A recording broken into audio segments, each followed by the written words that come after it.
Iran യുദ്ധത്തിൽ നമ്മൾ പ്രത്യേകം ശ്രദ്ധിക്കേണ്ട ഒരു രാജ്യമാണ് നമ്മുടെ അയൽ രാജ്യമായിട്ടുള്ള പാകിസ്ഥാൻ. ഇറാനുമായിട്ട് അതിർത്തി പങ്കെടുക്കുന്ന രാജ്യമാണ് പാകിസ്ഥാൻ. ഇറാനിൽ എന്തെങ്കിലും പ്രശ്നം ഉണ്ടായാൽ പാകിസ്ഥാനിലേക്ക് അഭയാർത്ഥി പ്രവാഹം ഉണ്ടാകുന്നുള്ളത് ഉറപ്പാണ്.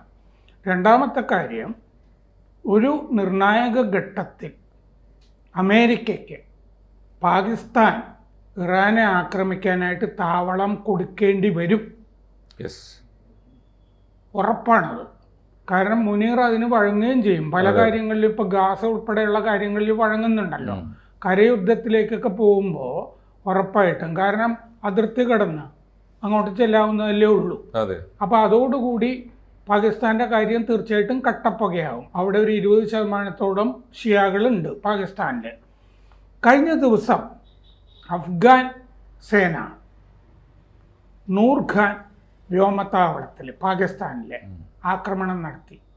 കഴിഞ്ഞ ദിവസം ഈ നൂർഖാനിൽ നമ്മളും ഓപ്പറേഷൻ സിന്ദൂർ സമയത്ത് ആക്രമിച്ചിരുന്നു.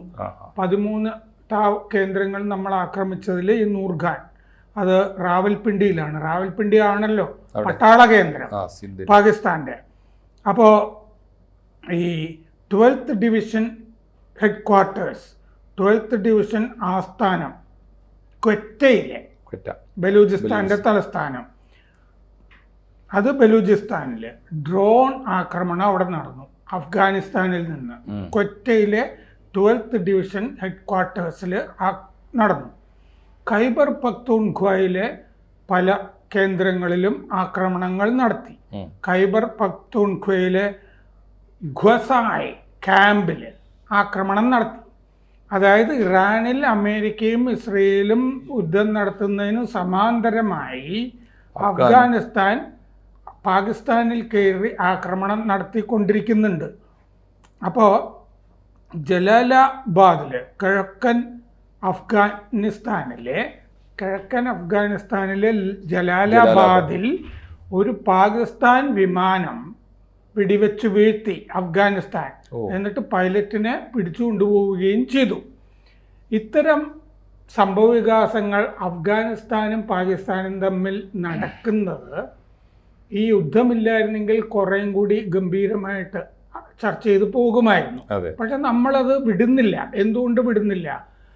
കാരണം ഈ യുദ്ധത്തിന് 2 ദിവസം മുമ്പാണ് മുമ്പത്തെ ആക്രമണത്തിന് പ്രത്യാക്രമണം എന്നുള്ള നിലയ്ക്ക് അഫ്ഗാനിസ്ഥാൻ പാകിസ്ഥാനെ ആക്രമിച്ചത്. അപ്പോൾ പാകിസ്ഥാൻ അണുബോംബുള്ള ഏക ഇസ്ലാമിക രാജ്യമാണ്. ഒരു കാരണവശാലും ഈ ഘട്ടത്തിൽ പാകിസ്ഥാനെ കുടുക്കിയിടുക, പാകിസ്ഥാൻ ഒരു കാരണവശാലും ഈ യുദ്ധത്തിൽ ഇടപെടരുത് എന്നുള്ള ഒരു താല്പര്യം കൂടി ആ അഫ്ഗാനിസ്ഥാൻ്റെ ആക്രമണത്തിന് പിന്നിൽ ഉണ്ടാകാം അല്ലേ?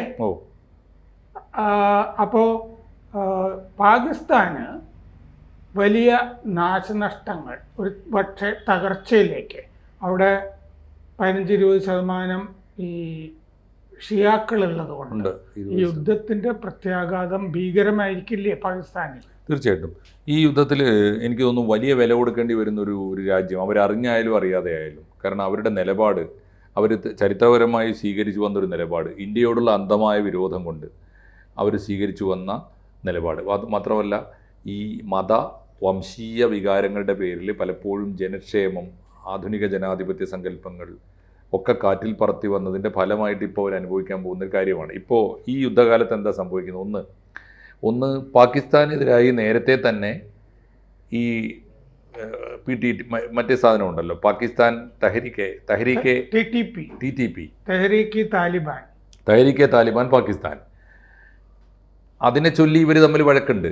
ഒന്ന്. രണ്ടാമത്തെ കാര്യം, ഈ ലോകത്തിലെ ഏറ്റവും വലിയ തീവ്രവാദ പ്രസ്ഥാനങ്ങളെ പൊറ്റി വളർത്തിയിട്ട് ഇന്ത്യക്കെതിരെ അഴിച്ചുവിട്ടിരുന്ന പാകിസ്ഥാൻ ഒടുവിൽ ഈ തീവ്രവാദികളോട് ഏറ്റവും ചുരുങ്ങിയത് വാക്കുകൊണ്ടെങ്കിലും നിലക്ക് നിർത്തേണ്ട അവസ്ഥ വന്നപ്പോൾ അവർ അഭയം തേടി പാകിസ്ഥാനിലേക്കാണ് പോയത്. സത്യം പറഞ്ഞാൽ പാകിസ്ഥാൻ പോറ്റി വളർത്തിയ തീവ്രവാദികൾ പോലും ഇപ്പോൾ അഫ്ഗാനിസ്ഥാൻ്റെ ചെലവിലാണ് കഴിഞ്ഞുകൂടുന്നത്.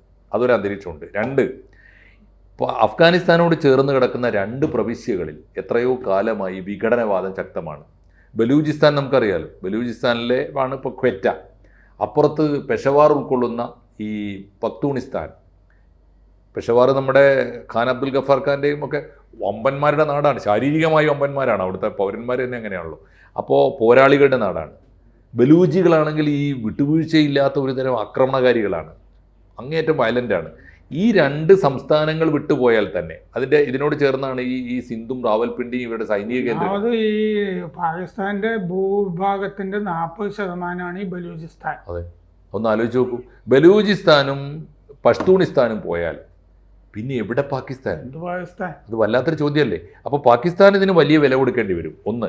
രണ്ടാമത്, സ്ഥാനത്തും അസ്ഥാനത്തും ഈ അമേരിക്കയെ പോയി കണ്ട് അമേരിക്കക്ക് ഒത്താശ ചെയ്തു കൊടുത്തതിൻ്റെ ഫലം, അസീം മുനീറിൻ്റെ വ്യാമോഹങ്ങളുണ്ടല്ലോ, അദ്ദേഹത്തിന് പതുക്കെ ഈ പട്ടാള ഭരണം വരുത്തണമെന്നും അതിനവിടെ പാരമ്പര്യമുണ്ടല്ലോ, പശ്ചാത്തലമുണ്ട്, ചരിത്രമുണ്ട്. അപ്പോൾ അതിനു വേണ്ടി അമേരിക്കയുടെ ഒത്താശയും തേടി നടക്കുകയാണ് ഈ അസീം മുനീർ. ഈ സമയത്ത് അമേരിക്കക്ക് പിന്തുണ പ്രഖ്യാപിക്കുന്ന ഒരു നിലപാട്, അല്ലെങ്കിൽ ഇറാൻ വിരുദ്ധമായൊരു നിലപാട് പാകിസ്ഥാൻ എടുത്തു കഴിഞ്ഞാൽ സംഭവിക്കുന്നത് എന്താ? പാകിസ്ഥാനിലെ ഈ പറഞ്ഞ വിഭാഗമൊക്കെ വിട്ടാൽ, നമ്മളെ ഈ വിഘടനവാദികളെ വിട്ടു എന്ന് വെച്ചോളൂ, തീവ്രവാദികളെയും വിട്ടോളൂ, സാധാരണ ജനങ്ങളായ വിശ്വാസികളായ ഷിയാക്കൾ 20% ഉണ്ട് പാകിസ്ഥാനിൽ. ആ ജനത മാത്രം പാകിസ്ഥാനിൽ ആഭ്യന്തര കലാപം തുടങ്ങിയ എന്തായിരിക്കും സ്ഥിതി? ഇതാണ് ചിത്രം. മാത്രമല്ല, ഇന്നത്തെ ഒരു സാഹചര്യത്തിൽ ഒരു കാരണവശാലും അല്ല, ഗാസയിലെ ഈ പീസ് ബോർഡ് എന്ന് പറഞ്ഞ സംഭവം ഉണ്ടാക്കിയിട്ടുണ്ടല്ലോ ഹമാസിനെ തകർക്കാനായിട്ട് ട്രംപ്, അതിൽ 10,500 പാകിസ്ഥാൻ സൈനികരെ മുനീർ അയച്ചു കൊടുത്തു കഴിഞ്ഞാൽ സുന്നികൾ വെറുതെ ഇരിക്കൂല. അപ്പം ഞാൻ പറയുന്നത് ഇത് ഇവർക്ക് ഈ അനങ്ങിയാലും വെട്ടും, അനങ്ങിയില്ലെങ്കിലും വെട്ടും. ആർക്കും അനങ്ങാൻ പറ്റാത്ത, ആർക്കും രക്ഷപ്പെടുത്താനാവാത്ത ഒരു സാഹചര്യത്തിലേക്ക് സ്വയംകൃത അനർത്ഥം കൊണ്ട് അസീം മുനീറും പാകിസ്ഥാനും. അസീം മുനീറിനെ നമ്മൾ പറയേണ്ടി വരുന്നത് എന്തുകൊണ്ടാണ്? ബിലാവൽ ഉൾപ്പെടെയുള്ള ആളുകൾ, അവിടുത്തെ ആസിഫ് ഉൾപ്പെടെയുള്ള ടീം രാഷ്ട്രീയ നേതൃത്വം പറയാൻ മാത്രം ഇല്ലാത്തതുകൊണ്ടാണല്ലോ. ജനാധിപത്യത്തിൽ തിരഞ്ഞെടുക്കപ്പെട്ട പ്രസിഡന്റിനെയും പ്രധാനമന്ത്രിയെയും പരാമർശിക്കാൻ പോലും കെൽപ്പില്ലാത്തവരായതുകൊണ്ടാണല്ലോ നമ്മൾ അവിടുത്തെ പട്ടാള മേധാവിയെ കുറിച്ച്. ഇറാനിലൊരു പാവ ഭരണകൂടത്തിനെ ട്രംപ് വെക്കുമ്പോ മുനീറിനെ പ്രസിഡന്റ് ആക്കുന്ന മുനീർ കരുതുന്നുണ്ടാവും. മുനീറിന് അമ്മാതിരി വല്ല അന്ധവിശ്വാസം ഉണ്ടോയെന്ന് അറിയില്ല. പക്ഷെ സംഭവിക്കാൻ പോകുന്നത്, അനുഭവിക്കാൻ പോകുന്നത് പാകിസ്ഥാൻ ജനതയാണ്. ഇപ്പൊ തന്നെ പാകിസ്ഥാന് കിട്ടേണ്ടതൊക്കെ കിട്ടിക്കഴിഞ്ഞു. മതത്തിന്റെ പേരിൽ ഒരു രാജ്യം ഉണ്ടാക്കി കളയാമെന്ന് വ്യാമോഹിച്ചവരാണ്. ആ മതവും ഉണ്ടായില്ല. ഈ പ്രാദേശിക അഫ്ഗാനിസ്ഥാൻ ഇങ്ങനെ പാകിസ്ഥാനെ ആക്രമിച്ചുകൊണ്ടിരിക്കുന്നതൊക്കെ ഈ ഇന്ത്യയുടെ ബലത്തിലാണ്, ഇന്ത്യ പറഞ്ഞിട്ടാണെന്നൊക്കെ പാകിസ്ഥാൻ ആരോപിക്കുന്നുണ്ട്. ആരോപണം പൂർണ്ണമായിട്ടും തള്ളിക്കളയേണ്ട സാർ. നമ്മുടെ രാജ്യമാണ് എന്നുള്ളതുകൊണ്ട് നമ്മുടെ രാജ്യത്തിന് നമ്മുടെ സുരക്ഷയ്ക്ക് ആവശ്യമായ സ്ട്രാറ്റജികളൊക്കെ സ്വീകരിക്കുന്നുണ്ടാവും. ഞാൻ ഉറച്ചു വിശ്വസിക്കുന്നുണ്ട്. പലപ്പോഴും ഇപ്പോൾ ഏറ്റവും ഒടുവിൽ നമ്മൾ നേപ്പാളിലെ ഇഷ്യൂ ഉണ്ടായില്ലേ, നേപ്പാളിലെ ഇഷ്യൂവിൽ നമ്മൾ ഒരു ഡീപ്പ് സ്റ്റേറ്റ് സംശയിക്കുകയാണെങ്കിൽ അതിൻ്റെ പിന്നിൽ അപാരമായ ബുദ്ധിപൂർമ്മതയുള്ള അജിത് ഡോവലും കൂട്ടരും ഇല്ലയെന്നെന്താ ഉറപ്പ്? ഞാനങ്ങനെ വിശ്വസിക്കുന്നില്ല. ചെയ്താൽ എന്താ തെറ്റ്? നമ്മുടെ രാജ്യത്തിനെതിരായുള്ള ഗൂഢാലോചന നടക്കുന്ന അയൽ രാജ്യങ്ങളിൽ നുഴഞ്ഞു കയറിയിട്ട് അവിടുത്തെ ജനതയെ കൊണ്ട് തന്നെ ആ ഗവൺമെൻറ്റിനെ അടിച്ചമർത്താനുള്ള നീക്കമാണല്ലോ ഈ ഡീപ്പ് സ്റ്റേറ്റ് എന്ന് പറയുന്നത്. അമേരിക്ക ചെയ്യുമ്പോൾ അത് അവരുടെ സാമ്പത്തിക താല്പര്യത്തിനും സാമ്രാജ്യത്വ താല്പര്യങ്ങൾക്കും ആയതുകൊണ്ട് നമ്മളതിനെതിരാണ്. ഇന്ത്യയുടെ സുരക്ഷയ്ക്ക് വേണ്ടിയാണെങ്കിൽ നമ്മൾ അതിനെ അനുകൂലിക്കേണ്ടി വരും. അഫ്ഗാനിസ്ഥാനിൽ ഇപ്പോൾ ഈ നടക്കുന്ന നീക്കങ്ങളിലൊക്കെ ഇന്ത്യക്ക് പങ്കില്ല എന്ന് എങ്ങനെ പറയാൻ പറ്റും സാർ? കാരണം അവരിപ്പോൾ കുടിവെള്ളം കുടിക്കുന്നത്, അവിടുത്തെ ജലസേന നടത്തുന്നത്. ആ യോഗി ആദിത്യനാഥേ ആ ദിയോബന്ദിലൊന്ന് പോയിട്ട് അവിടുത്തെ ആ മുല്ലാക്കയോടൊന്ന് വിളിക്കേ അഫ്ഗാനിസ്ഥാനിൽ എന്ന് പറഞ്ഞാൽ തീർന്ന കാര്യമുള്ളൂ. കാരണം ദൈവബന്ധിൽ അഫ്ഗാനിസ്ഥാൻ്റെ മുഴുവൻ നേതാക്കന്മാരും ഒന്നടവിട്ട ദിവസം എന്ന് പറയും പോലെ വരുന്നതാണ്. ആ ബന്ധം നമ്മൾ നിലനിർത്തുന്നുണ്ട്. അവിടെ പള്ളി തൊട്ട് പള്ളിക്കൂടം വരെ ഉണ്ടാക്കി കൊടുക്കുന്നു, ആശുപത്രി ഉണ്ടാക്കി കൊടുക്കുന്നു, അണക്കെട്ട് ഉണ്ടാക്കി കൊടുക്കുന്നു എന്ന് പറഞ്ഞാൽ അവിടുത്തെ അന്നവും വായുവും ഒക്കെ ഇന്ത്യയോട് കടപ്പെട്ടിരിക്കുന്ന ഒരു കാലമാണ്. അത് വെറുതെ ആവില്ല. അത് വേറൊന്നുമല്ല, അത് വളരെ ക്രിയേറ്റീവായൊരു സഹകരണമാണ്. പാകിസ്ഥാൻ്റെ ഈ പറയുന്ന എല്ലാവിധ ഇന്ത്യാവിരുദ്ധമായ നീക്കങ്ങളെയും ചെറുക്കാൻ ഇന്ത്യയും അഫ്ഗാനിസ്ഥാനും അക്കാര്യത്തിൽ ഒന്നിക്കുന്നുണ്ട്. പരസ്പര രക്ഷയ്ക്ക് വേണ്ടി ഒന്നിക്കുന്നുണ്ടാവും. അവർക്ക് വേണ്ടത് അന്നമാണ്, നമുക്ക് വേണ്ടത് രക്ഷയാണ്. രണ്ടും തമ്മിൽ ഒന്നിക്കുന്നുണ്ടാവും. ഉറപ്പാണ് ഈ യുദ്ധകാലത്തും പാകിസ്ഥാൻ അവിടെ ഇരുന്നുകൊണ്ട് അമേരിക്കയുടെ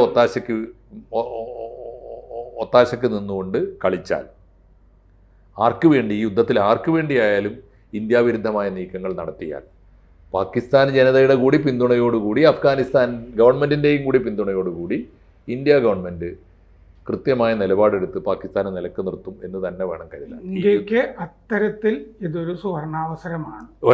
തീർച്ചയായിട്ടും. കൂടുതൽ വാർത്തകളും വിശേഷങ്ങളും നിങ്ങളിലേക്ക് എത്താൻ ABC മലയാളം സബ്സ്ക്രൈബ് ചെയ്യുക, ബെൽ ബട്ടണും അമർത്തുക.